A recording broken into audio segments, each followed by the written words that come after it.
I had only been living with them for 2 months, and already I felt like a ghost floating through the hallways, seen only when blamed. At 72, I wasn't looking to be anyone's burden. I cooked folded laundry, even pulled weeds in the backyard without being asked. But somehow, to my daughter-in-law, that still meant I was dead weight. That morning, I went downstairs hoping to get a few eggs and make myself something warm. When I opened the fridge, it didn't budge. I tugged again. Nothing. There was a tiny silver latch drilled into the top corner, new and cold to the touch. I stood there, stunned, until Carlene walked in, her coffee mug steaming and her ponytail perfectly in place. "Oh," she said, feigning surprise. "Yeah, we've started locking it. Food's expensive. Can't have it just disappearing." She didn't say you, but she didn't have to. The meaning sat in the air like rot. I didn't argue. I never did. I simply nodded and walked back to my room, my hands trembling not from hunger, but from something deeper, something Carlene wouldn't understand if I explained it 100 ways. My son, Halden, barely looked at me anymore. When I first moved in, he said it was just until I got back on my feet, though I wasn't asking for charity. I had sold my condo to help them with the down payment on this very house. Of course, no one mentioned that now. In my room, I sat quietly and sipped from a thermos of leftover tea. The faint echo of laughter drifted upstairs, Carlene and Halden sharing something in the kitchen I once cleaned every morning. I opened the drawer of my nightstand and pulled out the thick manila envelope I kept hidden under my scarves. Inside were the documents, quiet, legal, absolute. I didn't need their fridge. I didn't even need this room. I had something else: ownership, control, power they forgot I still had. And by the next morning, when she opened the letter taped to the fridge door, I would no longer be the one going hungry. I woke up early the next morning, just as I always did, before the sun, before the clatter of dishes, before Carlene's sharp heels tapped across the tile. The house was still quiet, wrapped in that heavy silence that comes before a storm. I moved slowly, deliberately, folding my blanket, brushing my hair, then placing the envelope sealed and crisp on the kitchen counter beside the fridge. I didn't need to stay to watch. Some truths are louder when you're not there to explain them. Instead, I made my tea and brought it back upstairs, sipping it as I stared out the window. The backyard hydrangeas were in bloom, unruly and proud, pushing against the limits of the small garden fence. I had planted them the week I moved in. Carlene said they were messy. I thought they were free. It must have been 20 minutes before I heard the shuffle of footsteps downstairs, then the fridge latch click open. A beat of silence. Then it came one sharp, splitting shriek that bounced against the walls. "What the hell is this?" I heard the crinkle of paper. A cupboard slammed shut. More footsteps. My name. Screamed. I kept drinking my tea. By the time she pounded up the stairs and burst into the hallway, her face was the color of boiled beets. She held the letter in her hand like it had personally slapped her. "You think this is funny?" she barked. "You think you can scare us with paperwork?" I stood, calm, steady. "No," I said. "Not scare, just remind." She opened her mouth, but nothing came out. I watched her eyes scan my face, searching for something that might waver. I gave her nothing. That seemed to shake her more than any threat could. She turned and stormed off. I could hear her calling Halden from the living room, voice, frantic voice, cracked. I didn't follow. Instead, I walked down the hallway to the coat closet, pulled out my blue binder, the one with every receipt, every clause, every transfer, and placed it on the dining table right where Halden would sit when he came home. Halden came home earlier than expected. I heard the garage door grumble open around 4, followed by his heavy steps through the mudroom, his keys tossed into the same bowl I bought for them as a housewarming gift. For a moment, there was no sound. Then the sharp rustle of paper he'd seen the binder. Mom. His voice didn't have its usual indifference. It had something else, now caution. I came out of the kitchen, wiping my hands on a towel. It's all in there, I said, quietly, nodding to the binder on the table. You can sit. He looked down at the open page. His name, his wife's, mine, the mortgage he asked, blinking hard. Why is your name? Because I bought it, I said, with the same tone I might use to remind him he left the stove on. A year ago, after I sold my condo, the bank offered a private buyout option, and I took it. Halden dropped into the chair. But why didn't you tell me you didn't ask? He rubbed his jaw, confused. I watched his eyes dart over the notarized pages, proof that I wasn't just a guest in this house, but its quiet architect. Carlene paced behind him like a dog trapped behind glass. She said you were threatening us, he muttered. I raised a brow. Was I threatening her when I folded her laundry last night? Or when I paid for Liam's preschool enrollment last fall? You've both treated me like a squatter in a place I helped build. I didn't know, he said. And it almost sounded like regret. No, I replied. You chose not to. The silence that followed felt heavier than any shouting match could. I turned and walked to the sink, rinsing a cup, letting them sit with it all. I had planted the truth like a seed, and now I would let it grow on its own. Upstairs, the guest room still held my boxes, but I opened my suitcase anyway and began folding clothes back into it. Not because I was leaving, but because I wanted them to see what it felt like to watch someone prepare for a change. That night, the house was uncharacteristically quiet. No wine glasses clinking from the kitchen. No blaring TV from the living room. Just the dull hum of the refrigerator and the occasional creak of the hardwood as someone tried to move without being noticed. I stayed upstairs. From the window, I watched the porch light flicker on and off, Halden pacing outside on his phone, probably calling a lawyer. Or maybe his sister. Either way, it didn't matter. The papers were solid. My ownership was unshakable. But I didn't need to defend it. I just needed to let it sit where it was. A little after 9, I heard a soft knock on my door. It wasn't Halden. The knock was too hesitant. Carlene stepped in like she was walking into a courtroom. She didn't meet my eyes. You blindsided us, she said. I closed the book I had been reading and set it on my lap. No. I protected myself. You could have told us. Would it have changed how you spoke to me yesterday, I asked. And for a moment she looked like she might say yes, but the words didn't come. I didn't mean you did. You meant every word. I stood, not angry, just tired. And that's fine. But actions come with consequences, Carlene. That's something your son will learn too. She flinched at that like I'd drawn blood. I'm not here to take anything from you, I said quietly. But I will not be erased. I've done too much for this family to be reduced to a burden. She looked at me, this time, really looking. I could see the weight starting to settle on her. Maybe not understanding yet, but recognizing something had shifted out of her control. I'm going to bed, I said, brushing past her. But you might want to talk to Halden. He's wondering how all those renovation costs were covered last year. She blinked.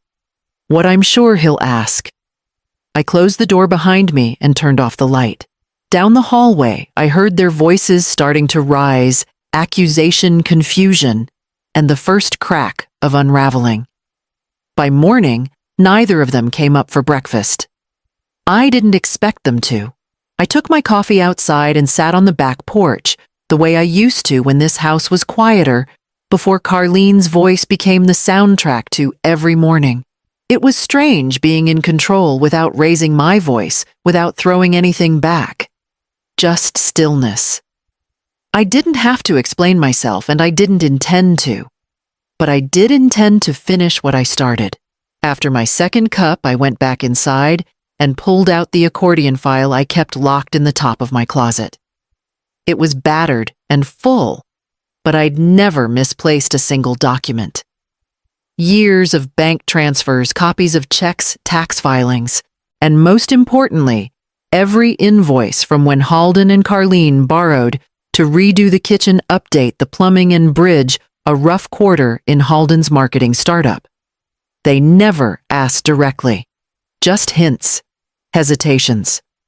Halden would mention a bill he wasn't sure how to cover.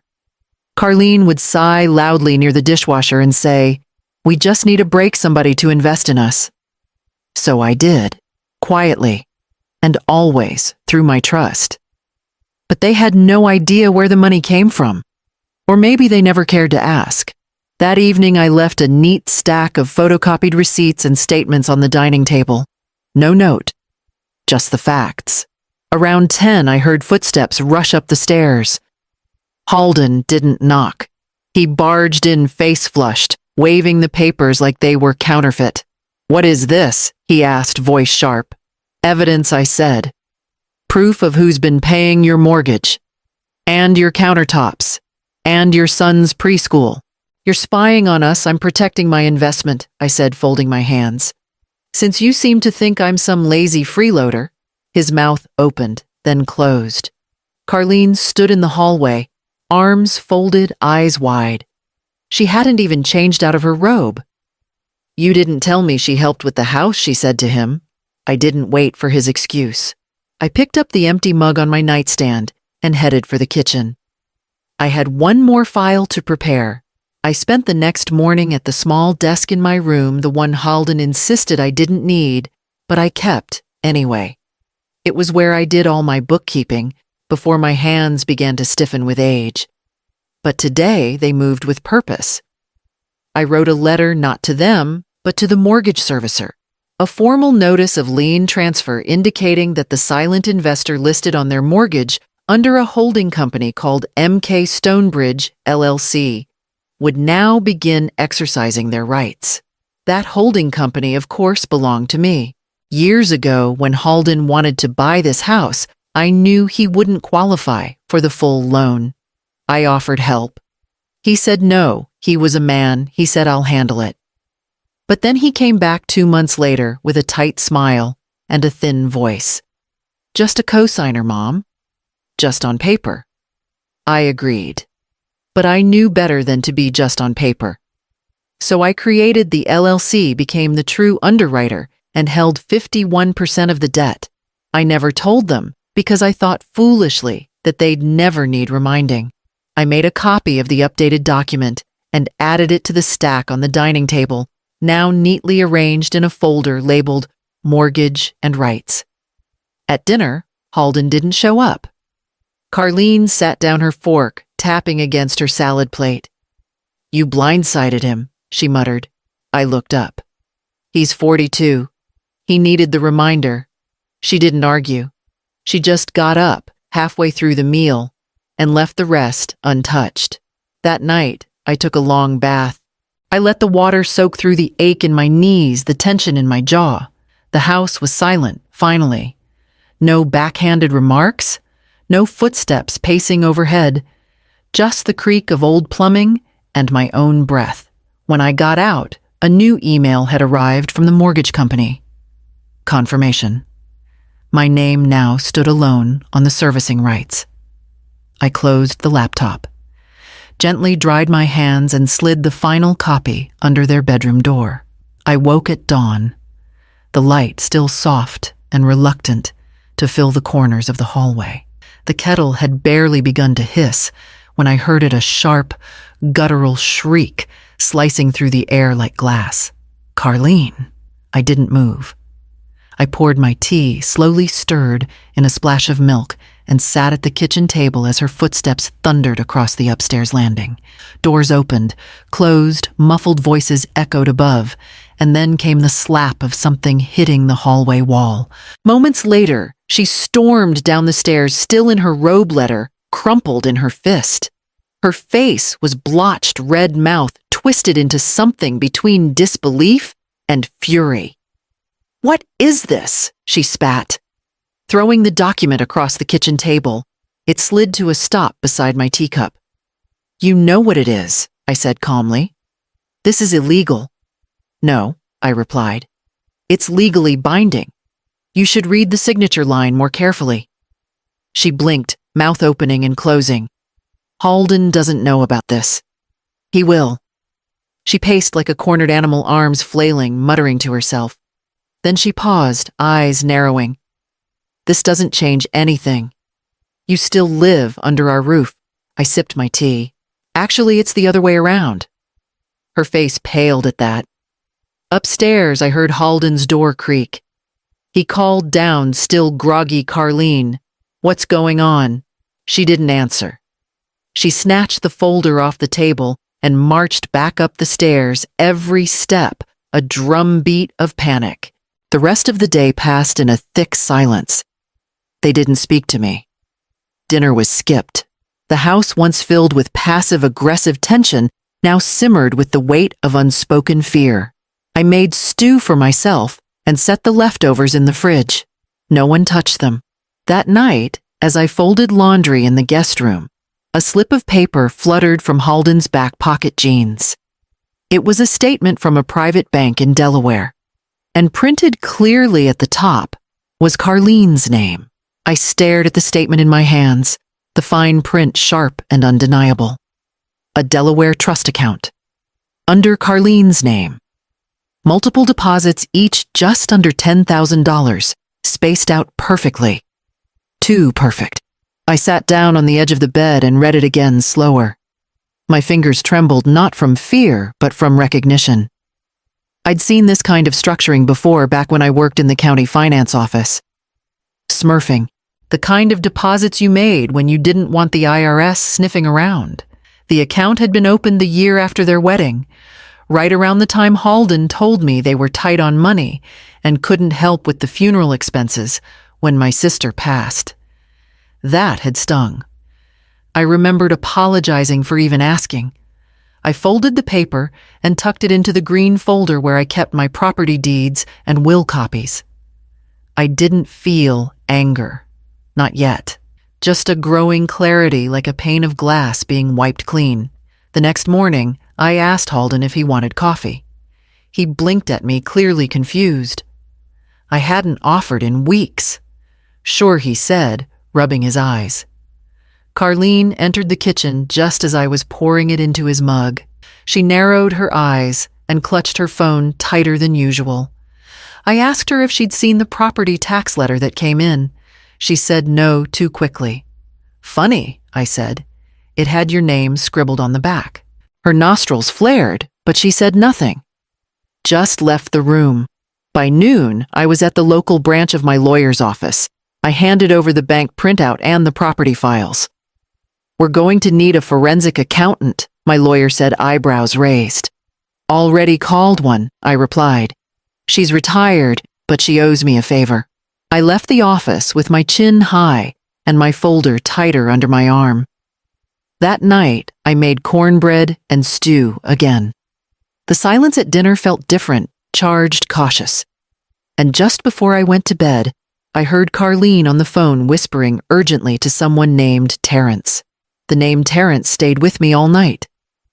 I ran it through my mind like a spool of thread unraveling. By morning, I remembered Terrence Seiler, a mortgage broker. Flashy teeth. Used to play poker with Halden a few years back. He worked for a boutique agency that specialized in strategic restructuring. I rose early, pulled out my notepad, and wrote down everything I remembered about him. His office used to be off Chestnut. I called. The receptionist said he was out of state until Monday. That gave me time. At 9:15 a.m., I met my lawyer and the forensic accountant I had called in, Ms. Halverson. She had steel gray hair and wore a navy blazer with a fountain pen tucked into the collar, sharp as ever. I handed her the folder. Within minutes, she tapped on a section of the trust activity. She's draining this, she said. Looks like she planned to liquidate, possibly buy out your lien and roll you off the title. But she didn't check the second clause. My lawyer flipped the page. Ah, you structured it with a delayed subordination clause. You're still the primary trustee on the lien for 4 more months. I nodded. Which means I still hold the power to trigger the freeze. We filed the paperwork that same day, an automatic hold on the mortgage line initiated under Clause 14B. It wasn't flashy. It wasn't loud. But it meant they couldn't touch the house, sell it, refinance it, or use it as collateral for whatever game Carlene and Terrence were playing. By the time I got home, Carlene's SUV was gone. Halden was in the garage pacing. He looked up when he saw me. "Did you do something?" he asked. I didn't answer. I just walked past him into the house and locked the door behind me. Then I brewed a cup of chamomile tea and waited by the front window curtains, slightly drawn. At 6:42 p.m., her car pulled into the driveway. The moment she stepped out, her phone lit up, and seconds later, she screamed loud enough for the neighbors to hear. The scream echoed through the cul-de-sac. I didn't flinch. I just took another sip of my tea. From behind the curtain, I watched her slam the car door and storm toward the house like a hurricane in heels. The front door shook under her fists. "What did you do, Opaline? Why is the account locked?" "Terrence says the lien is frozen." I stood in the foyer, calm. "Because it's not yours to move." And never was. Halden appeared at the top of the stairs, pale, rubbing his temples, like he was waking from a long fog. "Mom, just let her cool off. Maybe we can fix, there's nothing to fix," I said evenly. "Everything is where it's supposed to be." I walked past him and opened the front door just wide enough to slide an envelope through. Inside was the copy of the mortgage contract, the trust clause, highlighted, and a small, sticky note. Clause 14B. Next time, read the fine print. She stood on the porch with it shaking. "You think this means you win? You're just an old woman who should be grateful to have a roof." "I am grateful," I interrupted, "which is why I built this roof. And now it's time you found your own." Halden finally descended the stairs. He looked at me, eyes, glassy jaw clenched. "You knew all along." I nodded. "And I waited for you to remember who raised you." He turned slowly toward her. "Carlene, we need to talk." That evening I heard them in the living room. Voices low. A door shutting. Another opening. Suitcases being wheeled out. She didn't say goodbye. The next morning I found Halden in the kitchen making coffee. He poured a second cup and set it in front of me. His voice was quiet. "I'm sorry." I stirred in the cream. "That's not for me to accept. It's for you to carry forward." Outside, the sun rose gently over the lawn I once planted from seed. In its light, everything felt steadier. I had lost nothing, and everything I protected still stood.